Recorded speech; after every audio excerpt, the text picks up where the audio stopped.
புகைப்பிடிப்பது புற்றுநோயை உண்டாக்கும், உயிரைக் கொல்லும். மது அருந்துதல் உடல் நலத்திற்கு தீங்கு விளைவிக்கும். பாதுகாப்பாக இருப்பீர், மது அருந்திவிட்டு வாகனம் ஓட்டாதீர்.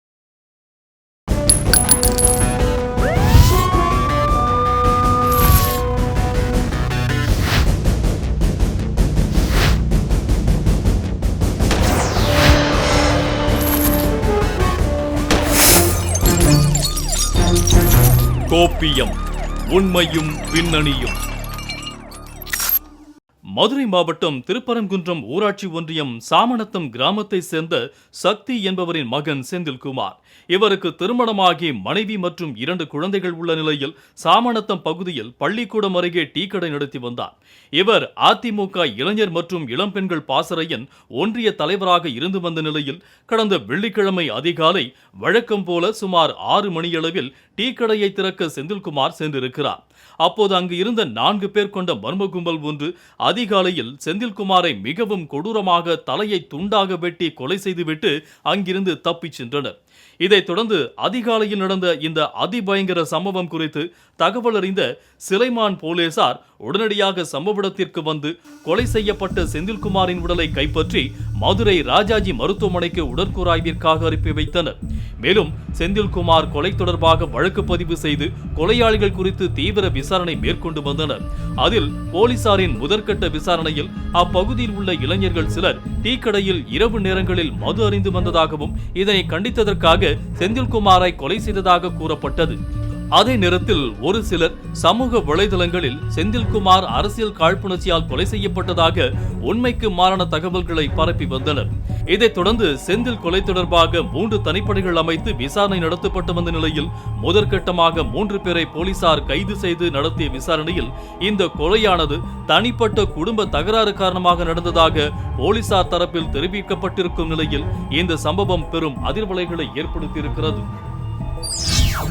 இன்னைக்கு காலையில் மதுரை மாவட்டத்தில் சிலைமான் காவல் நிலையத்துக்கு உட்பட்ட சாமநத்தம் என்கிற பகுதியில் செந்தில் என்கிற தனசேகர பாண்டியன் அப்படிங்கிறவர் 6 பேர் சேர்ந்து கொலை பண்ணதா ஒரு புகார் அதுக்கு ஒரு எஃப்ஐஆர் பதிவு பண்ணி அதுக்கான விசாரணை நடைபெற்று வருகிறது. இதில் முதற்கட்டமான விசாரணையில் இந்த இன்சிடெண்ட் குடும்ப பிரச்சனை காரணமாக நடந்துள்ளதாக தெரிய வருகிறது. இது சம்பந்தமாக இந்த கேஸ் பொறுத்த வரைக்கும் இதுவரைக்கும் ஒரு 3 நபர்களை வழக்கு பதிவு பண்ணி கைது செய்து விசாரணை நடைபெற்று வருகிறது. இந்த கேஸ் சம்பந்தமாக சமூக வலைதளங்களில் இந்த சம்பவம் வேறொரு காரணத்துக்காக நடந்த மாதிரி பதிவு நிறைய பேர் பண்ணிட்டு வராங்க. ஸோ இதுக்கான ஒரு கிளாரிஃபிகேஷன் இந்த கேஸ் குடும்ப பிரச்சனை சம்பந்தமாக நடந்திருக்கு அப்படிங்கிறது முதற்கட்ட விசாரணையில் தெரிய வந்திருக்கு. ஸோ இது சம்பந்தமாக முழுமையாக விசாரித்து மற்ற கைதிகள் இன்னொரு 3 பேரை அரெஸ்ட் பண்ணுறதுக்கு 3 தனிப்படைகள் அமைக்கப்பட்டு இந்த 3 தனிப்படைகள் 3 நபர்களை கைது செய்கிறதுக்காக டீம் ஒர்க் பண்ணிட்டு இருக்காங்க. இது சம்பந்தமாக ஃபர்தராக அக்யூஸ்ட் அரெஸ்ட் பண்ணதுக்கப்புறம் முழு தகவலை பின்னாடி எல்லாருக்கும் கொலையாளிகள் அந்த இடத்துல உட்காந்து மது அருந்துற மாதிரி பண்ணாங்களா? அது இன்னும் விசாரணையில் இருக்கு. ஆனால் இப்போ இதுக்கான மோட்டிவ் ஒரு குடும்ப பிரச்சனையானதாக தான் நடந்திருக்கு. நீங்கள் சொல்கிற பாயிண்ட்லாம் இன்னும் விசாரணை பண்ணிட்டு இருக்கோம். அது விசாரணை முடிச்சுட்டு நான் உனக்கு கன்ஃபார்ம். அதாவது இறந்தவருக்கும் அக்யூஸ்டாக வரவருக்கும் ஒரு குடும்ப பிரச்சனை நடந்திருக்கு.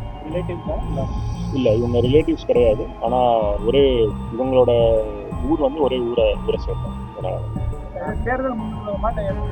இல்லை, குடும்ப பிரச்சனையாக தான் நடந்திருக்கு. வேற ஒன்றும் மற்ற ஒரு ஆங்கிள் விசாரணையில் இருக்குது. இப்போ தான் எல்லாம் விசாரணையில் நடந்திருக்கு. வழக்கு பதியப்பட்டு இப்போ தான் அரெஸ்ட் பண்ணிட்டு இருக்கோம். முழு தகவலை உங்களுக்கு நான் பின்னாடி சொல்லுவேன். இடைவேளைக்கு பிறகு தொடரும்.